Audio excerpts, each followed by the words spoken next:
No livro de Gênesis, no capítulo 6, encontramos um relato que desperta uma ampla gama de emoções e nos leva às reflexões mais profundas sobre a natureza humana e o destino da humanidade. É um relato marcante que retrata a condição do mundo antes do dilúvio, descrevendo a corrupção e a depravação que havia espalhado por toda a terra.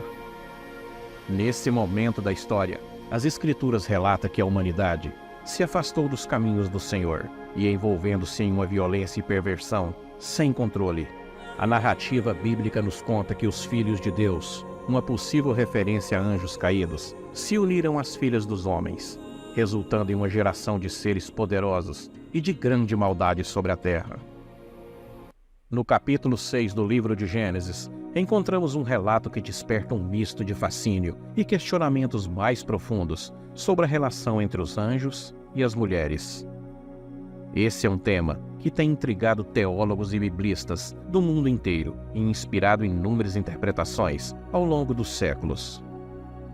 O texto bíblico relata que naquela época, os filhos de Deus, identificados por alguns como anjos, observaram as filhas dos homens e se encantaram com sua beleza.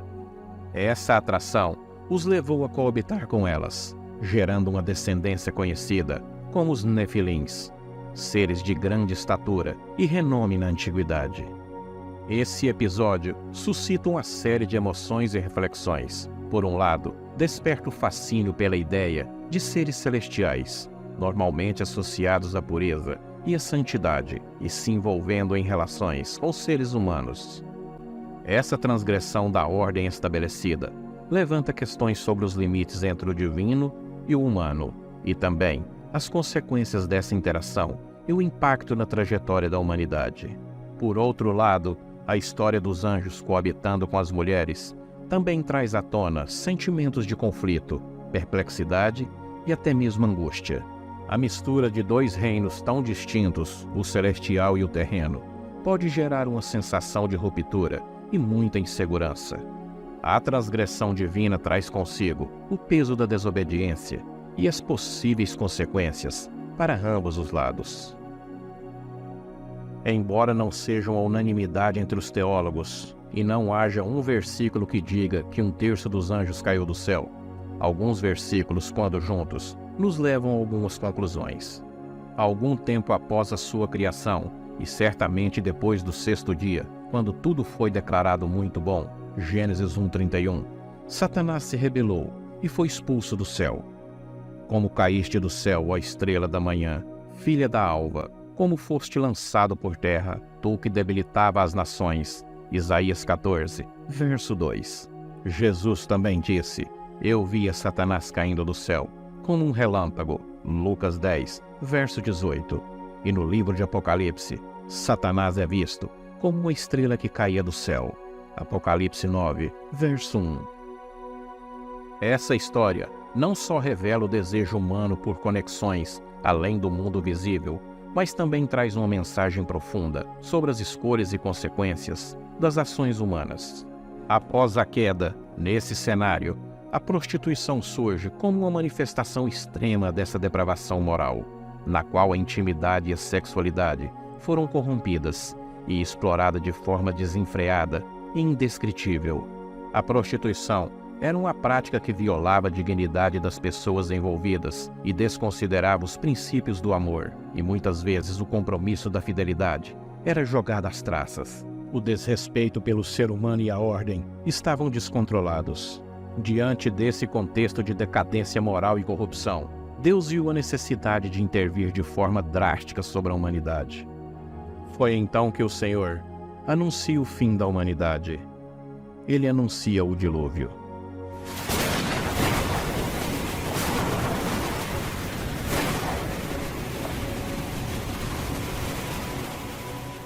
O dilúvio foi um julgamento divino que purificou a terra, trazendo consequências para a humanidade. Essa catástrofe foi necessária para restabelecer a ordem, trazer um novo começo e oferecer uma oportunidade de arrependimento e renovação.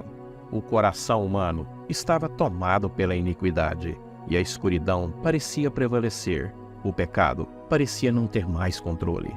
Em meio a essa realidade sombria, encontramos a figura de Noé, um homem justo e íntegro diante de Deus. Noé era um homem de fé que andava com o Senhor em um mundo que havia se distanciado dele. Diante de tanta maldade, Deus tomou a difícil decisão de enviar um dilúvio sobre a terra, uma catástrofe global que acabaria com toda a vida humana, exceto aqueles que se encontrassem refúgio na arca, construída por Noé. Afinal, o dilúvio simboliza a purificação necessária para que a humanidade possa ter uma nova chance de recomeçar. O relato do pecado no capítulo 6 de Gênesis nos confronta com as realidades sombrias e complexas da natureza humana. E durante meses, a água inundou toda a terra. Mesmo após o dilúvio, não se sabe como os gigantes se espalharam pela terra.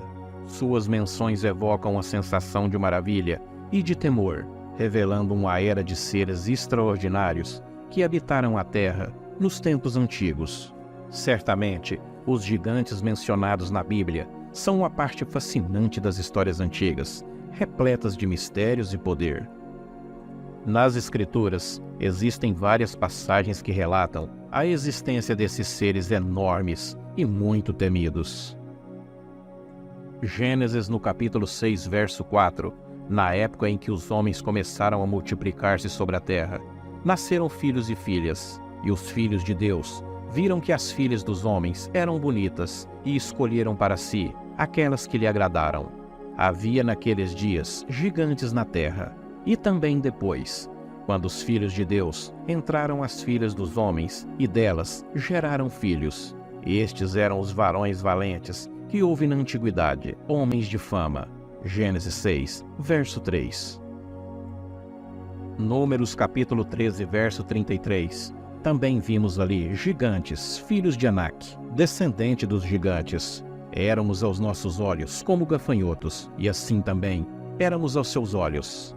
Nessa passagem do livro de Números, os espiões israelitas estavam relatando sua exploração da terra de Canaã antes de sua conquista.